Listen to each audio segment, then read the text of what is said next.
mais dafay jaadu fu réew mi toll bu ay nit génnee wax kàddu yoo xam ne lépp ay feni neen la te mag du fen nga ñëw leeralal askan bi parce que du ma topp diw kaa ku ba déggee rek fi ngeen jëm moo soriwul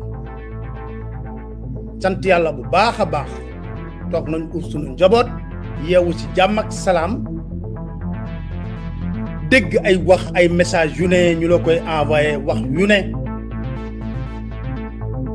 moom kenn ku tudd El Hadj Ndiaye bu 2STV Macky fal ko mu doon président conseil d'administration xawma lan TDS mu génn di wax kàddu yoo xam ne xam na ko moom ci àqulaayu taalam ne lépp ay feni neen la lépp ay feni neen la te mag du fen mag du fen xam nga dama demoon sax ba ne duma tontu bi ci njëkk moo di man jàpp naa ne c'est une page tournée boo nekkee ak soxna ba divorcé ak moom si njëkk ak teraanga kooku nekk ci leneen di seeti leneen 2019 ba 2022 muy 3 ans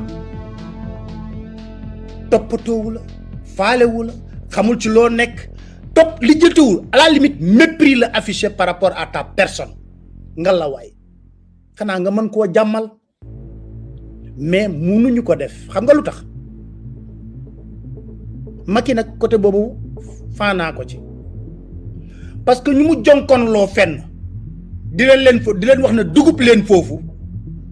bu ne leen ay ca dem leen rek munuñoo na ko déet monsieur le président en fait là Macky a réduit certaines personnes yoo xam ne dafa leen nommé ay jaam pire nag yoo xam ne comme mbaam boo takk ngalab rek la boo ko jubal mu dem fa gis nga attaques yi yëpp pare nañ ci sóoroon nañ ko te déterminé nañ pour faire face parce que jàpp nañ ne combat bi nga xam ne moom la ñuy xeex pour Sénégal dara ak kenn mënuñ ci divertir mais man nag xanaa ñenn ñi non Sénégal gi ñëpp xam nañ ne El Hadj wayul xam naa mois de juillet war nga am rendez-vous c'est psychiatre bi normalement parce que boo defee yii rek à chaque fois am na crise psychiatrique booy dund normalement juillet war nga am rendez-vous foofu parce que waxi dof rek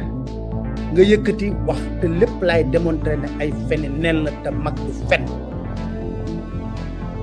nga ne man damaa toog sa télé di saaga président de la république di saaga ay institution génneel benn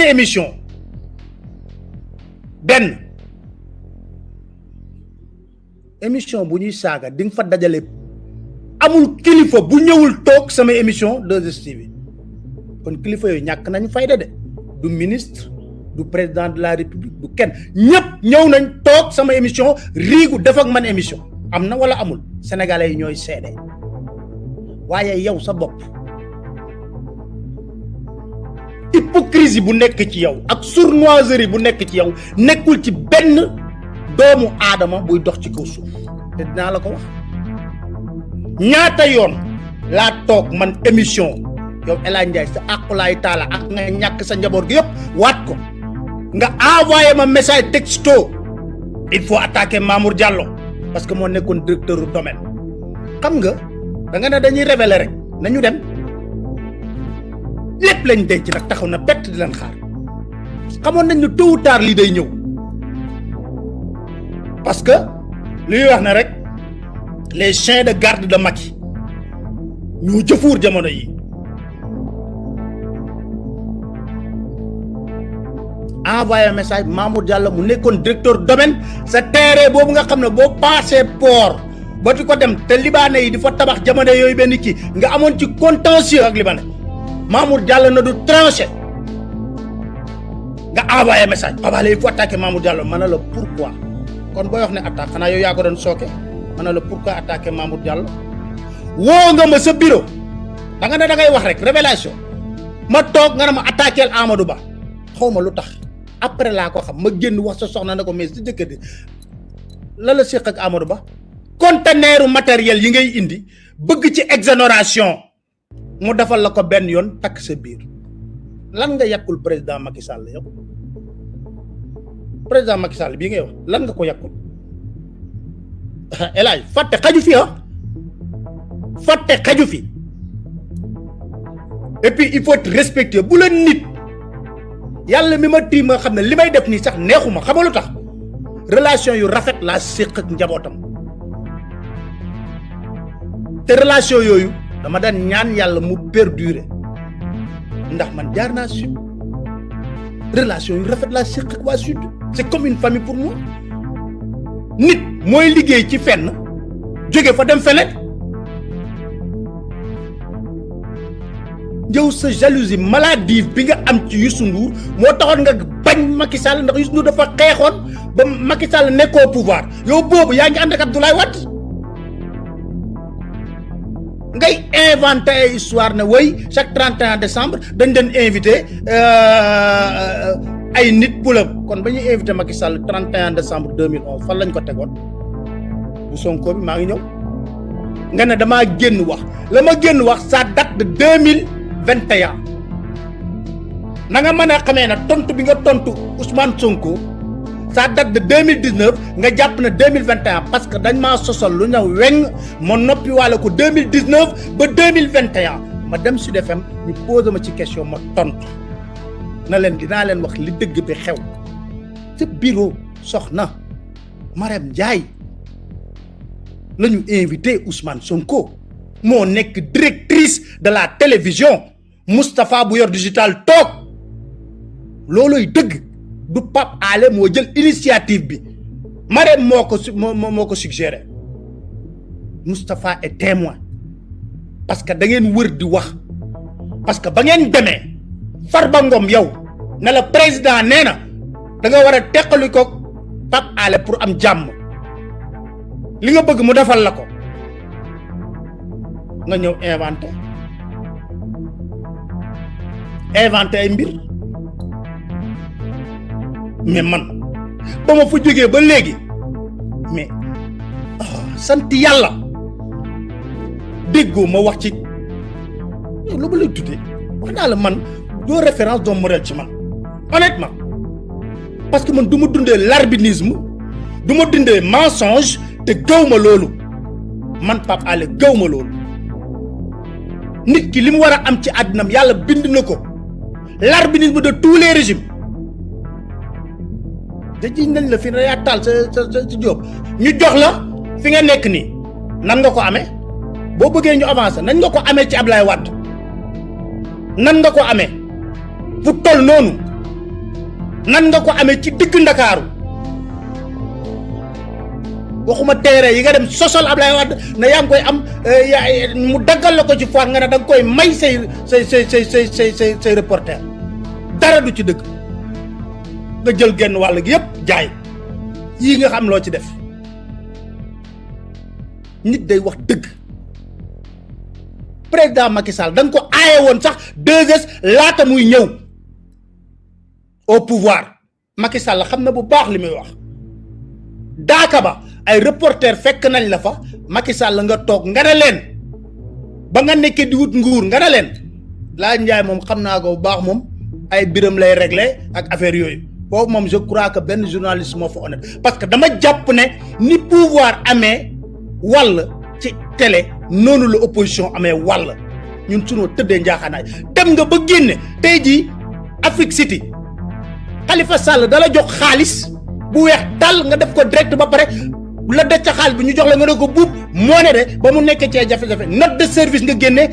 nan nga ñu nga ne il est interdit formellement de parler de l'affaire Khalifa Sall man rek Pape Alé man maa amoon fit ñëw di def émission di wax ci Khalifa Ababacar Sall lu tax duñ ko wax xanaa def ñu information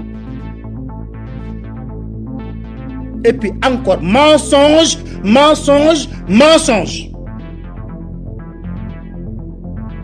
31 décembre bañ koo waxee ba pare du man maa censé ñëw wax la lan la ñuy def parce que fàtte xaju fi plateau biñ ko defee plateau bu bees la woon parce que li may wax nii waa 2S xam nañ ko plateau bu bees la woon yow yaa ngi fa woon yow ak sa soxna la veille émission 31 décembre bi ñuy xool plateau bu bees bi yi lii yëpp ngay wax c'est pour faire plaisir à Macky Sall di wax ne oui tu as vu j'ai attaqué boo waxee loolu ba pare dungusu dem Mermoz dem nga ba Marème Faye Sall temps yi nga xam ne relation yu rafet am ak moom nga may jalouser ak Marème Faye Sall lu tax Marème di la woo mais man je suis un Sénégalais ministre boo bëgg a woo mu teel nga ne oui je les appelle ils ne prennent pas mais quand toi tu les appelles ils prennent ma ne ko mais parce que man séquma ak ñoom business diluma man profession journaliste la invité leen wax ak ñoom loolu laa séq ak ñoom diluma yow ministre boo woo service ngay laaj ci say dilu bopp ngay nekk kon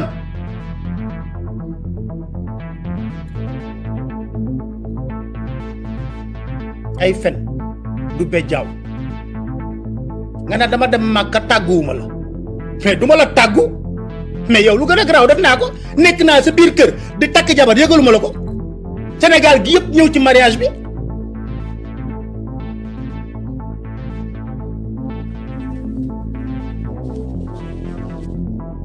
xanaa looloo gën a dee lu tax Màkka bi yow xam nga lu tax boo waxee dëgg année d'avant bi 2016 je crois lu xew ambassadeur Arabie Saoudite mooy tànn ay journalistes yu muy invité man je ne suis pas obnubilé par l'idée de la Mecque partout am naa lu mu mën a yóbbu Makka quand même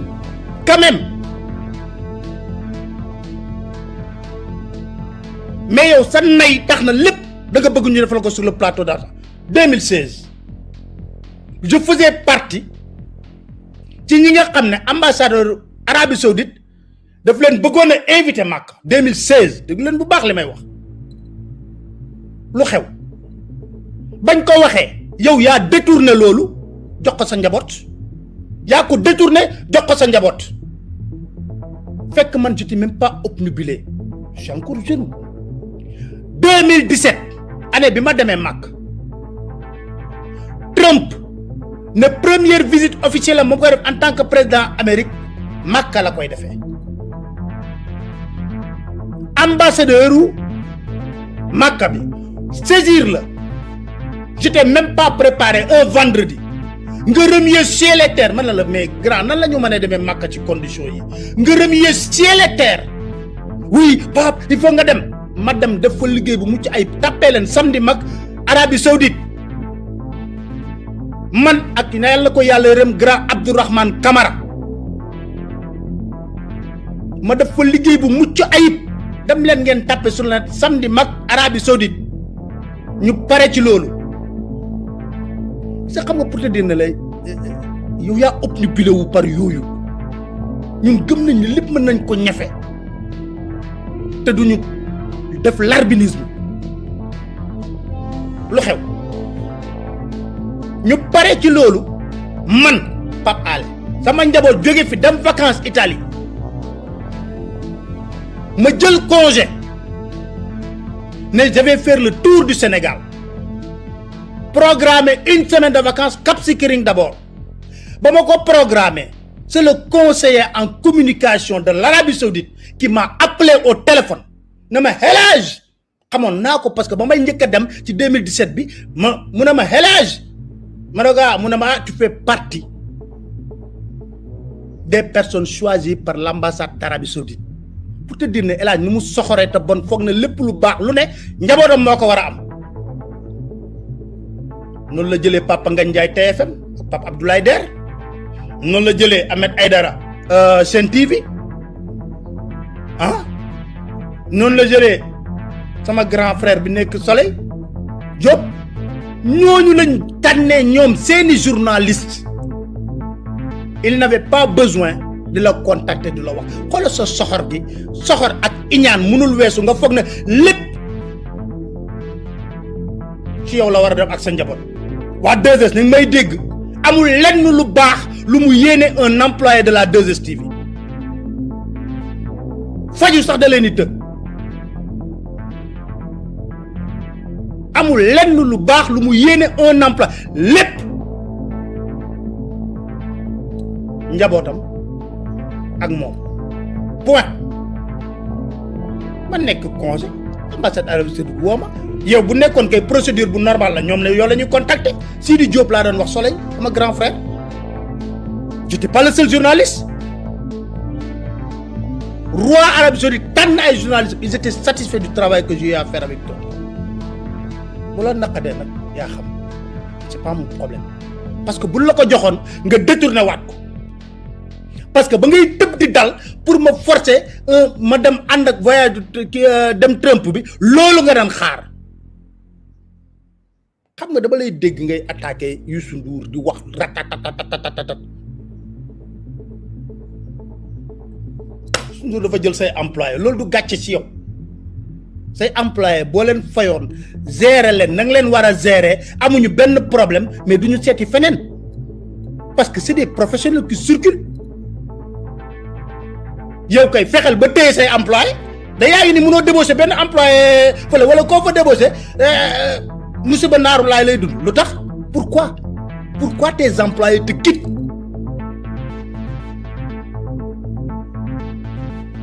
nga ne Yaya Jammeh dama dem interview ko yow riigu woo ci bureau Luc Nicolaï toog ak Luc Nicolaï gis sama interview Yaya Jammeh di wax oui j'ai vu on est allé interviewer Yaya Jammeh sa sac la woon sa sac la woon je suis désolé mais sa sac la woon lu xew moi je suis libre la preuve mooy Gambien yëpp seedeel nañ ma ne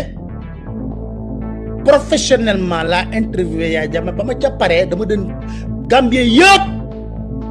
seedeel nañ ma ne ba Pape Alé arrêté 3 dans le ba Yaya Jammeh du dërëmu Yaya Jammeh bu ma laal loolu dama la ciy jox seede bu wër laajal am Kouyaté mu caméraman bi ma ànd ak ba ñu Yaya waxee toog leen ma ne ko on rentre mu ne on annule vos billets pour que le président recevoir leen ma ne ko on rentre la preuve quand il fallait combattre Yaya Jammeh pour mu jógee Gambie j'étais en tête de file man parce que loolu laa gëm nu ma neex laay daagoo biir Gambie avec tous les honneurs nag yow business rek Mohamed Dia Gambie door nga ko yow war ngaa noppi ci Gambie yow ku la téyal reportage Gambie de 9h à 17h ba baat bi dee man Pape Alé ci sa dil boo dóor plus de 300 millions employé nga yóbboon foofu yëpp nekk ci ay nga loger leen ci ay auberge xale yooyu duñu bàyyi ma fan maa jël sama xaalis man parce que nit ñi ma xamoon may ma xaalis ma jël xaalis bi séddoo leen may leen ko caméraman yi ngeen yóbbuwoon foofu ma jël sama xaalis may leen ko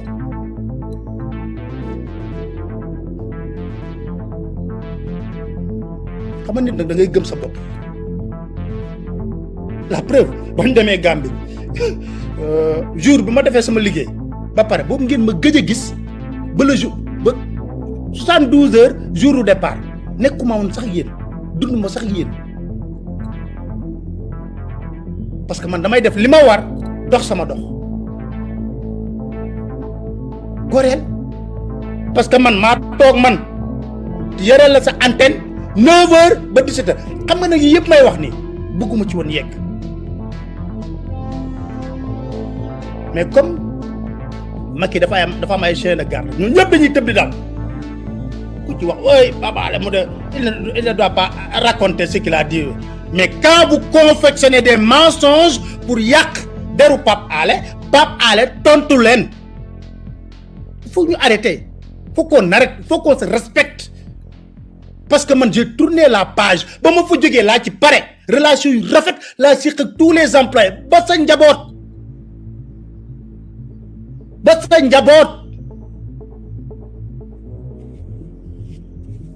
mais dafa neexul ci xol ponkulum jëm tok di fen yu tar yo xamne dara du ci deug Yaya Jammeh la commencé interviewer yow da ngeen di def seen affaire seenu dalen yoyu lu dalen ñaata la ko interviewer gi ak fenen parce que man bama nekké le défi de la 2STV bima bëggoon man c'est relever la 2STV bam nek une chaîne africaine dépasser Sénégal parce que dama jappone né 2S amatul won dara lu muy prouver sur le plan national dara ndax xalé ray nañ seen bop ci lepp les employés sont exceptionnels ils se sacrifient parce que dañu bëgg waaw goor dañu bëgg relever ay défis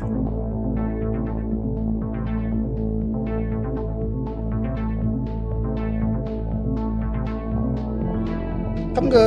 am dafa yomb trop ku nekk man nga xol ni ngay amé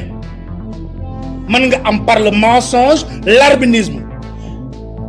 xam nga sa bop nak ba mu set ñepp di la wax ne oh il a réussi mais comment il a réussi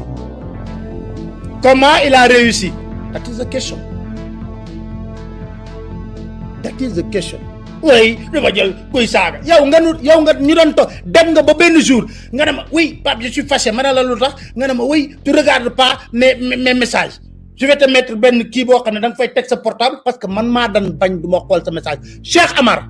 yoral nga ko 60 millions ci kër yi nga nek fi dor ta bang koy dor noko doré ya and ak ndaysan sunu gor gogu nekkon 2S dem fekk Cheikh Amar fekk ndaysan ma nga won téesa Cheikh Amar ak may dégg bu baax fekk yalla xam na né c'est juste après 2012 may def émission décryptage fekk pendant la campagne Mbaye Ndiaye dafa mësa ñëw tok né bu Macky Sall falo dinañ def audit ci mine yi nekk Sénégal yépp Cheikh Amar dana exploiter ben mine phosphate ma tok décryptage ñuy wax ay reddition des comptes ak affaire mané j'espère qu'on fera aussi l'audit des mines pour ñu xam Sabadola bobu Sabadola la doon xalaatu woon sax phosphate bi parce que ay compagnie étrangère ñokoy jël Père Lam voilà nga and ak Père Lam dem téese ci Cheikh Amar tiit foog ne ci mom la jëm fekk yalla xam na ne xalaatu fa nga tok parce que da ngay révéler rek damay révéler tout il a révélé gum on va revenir sur tout parce que da nga foog ne ñun xamuñu nga dem ci Cheikh Amar chantage ko Cheikh Amar nak way bi Pape Alé wax ci lolu yeguma nga wo sa soxna ne way il faut que Pape Alé arrête de parler de l'histoire des mines là sa soxla na la wol Pape Alé yor nga numéro dimanche la tok sama kër nga wo ma ne ma way tu sais Cheikh man mag nijaayam non nekkon Ndar vraiment dafa febar ba mu vraiment sur l'histoire man la elay man waxuma affaire Cheikh Amar bu nekké ne phosphate bi man je parle des compagnies étrangères qui exploitent l'or de Sabadola ñooñu ça ne m'intéresse pas mais bobu door nga ko sa ñaari kër yi di nga duggal sa ñaarel bi ak bi Abdou Ndiaye dëkk namu démé xam nañ ko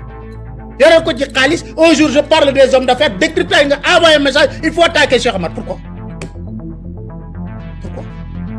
motax bo may wax ay insultes il faut qu'on soit sérieux dans ce pays là nit bu la orma la jox la sutura lama wax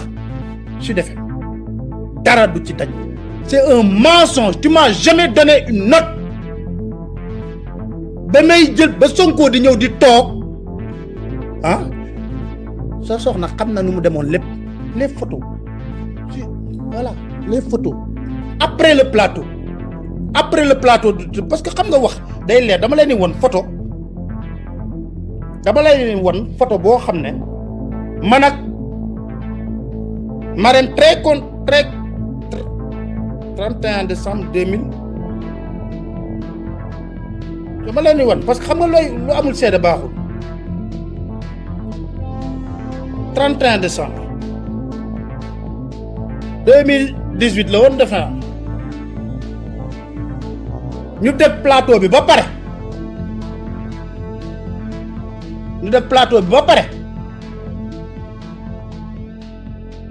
bañ defee plateau bi ba pare bañ wàccee yow yaa ngi lox parce que boobu ay Farba Ngom lay woo c'est normal parce que ay Farba Ngom ñooy indi ay maletu xaalis di ko jëndee seen retransmission des meetings yooyu ñuy def parce que dama ne wax ci dafa yomb trop parce que boo ne du ma topp diw fa ngeen jëm moo soriwul lu ne da nga koy yàq Youssou Ndour mais Youssou Ndour bi ngay yàq lu ne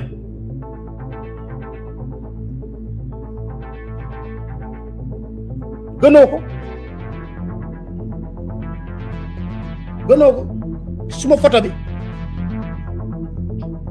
su ma ko gisoon génneel leen ko ngeen gis 31 décembre 2018 la woon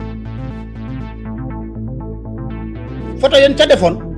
mag sa soxna ñu taxaw après le plateau mooy félicité ci plateau bi voilà loo xamul seede baaxul mi ngi nii après le plateau du 31 décembre 2018 mi ngi nii mu ne ma Jérôme taj nga fi voilà wax rek fan du be jaaw dégg na te fi mu nekk nii décision radicale toppatoowu ma leen faalewu ma leen mais man da ngeen ma may jàmm voilà di jéggalu ñëpp nag bu nekkee ne wax yi xaw na ñagas waaye dañ toll ci foo xam ne il faut rétablir la vérité dafa am ay doom ma am ay doom mu am jabar ma am jabar voilà mu am ay nit ma am ay nit kon buy wax bay xaabaabal boo ko xoolee sax nga xam ne léppam naan ci wul voilà ñu toog di wax serviral Macky Sall dungurul nguur parce que tàmm nga ko loolu sa life la way of life la waaye mag ju baax bu la mësoon a seet ci un jour sa biir bureau génn na ñuy waxtaan mu ne ma Pape Alé xaalis moo dul seexlu rek bu doon seexlu kii du doon sa kilifa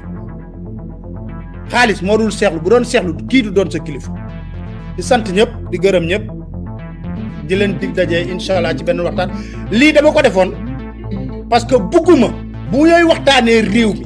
ñu ñuy divertir bu ñuy waxtaanee réew mi dañuy focus sur l'essentiel moo tax yii di dama ko def pour répondre uniquement incha allah ci début semaine bi dinañ dóoraat yeneen yoo xam ne ci réewum Sénégal la ñuy wax ni ñuy wax yëpp wooy xam nga lii di lénifiant loolu yëpp dóor la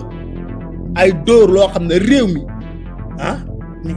toogul mais Macky nag xam nga boo ànd ak moom lekk ba mu tëdd orange xam nu wax gars yi di waxee par la force chien de garde yëpp dinañ génn ratatat Pape Alé am na ñoo xam ne naa leen toog dégg naa benn xawma dina ma dimbale waaye man parce que xam nga man yooyu du ma ko déglu am na sama frère qui m'a envoyé na ma un imam boo xam ne troubadour léegi coggu Marème Faye Sall la New York ko xaw ma coggu Marème Faye Sall la dundalul diine di dilee diine di ñëw taxaw di wax gis nga duñ xam sax lu ñuy attaqué Pape Alé de parce que dañuy wax dañuy jéem a fexe oui Pape Alé léegi mais focus gars yi focus sur l'essentiel le reste divertissement la mais dañuy tontu defante dugg boîte vocale ba perte lu gars yi réseau ay ca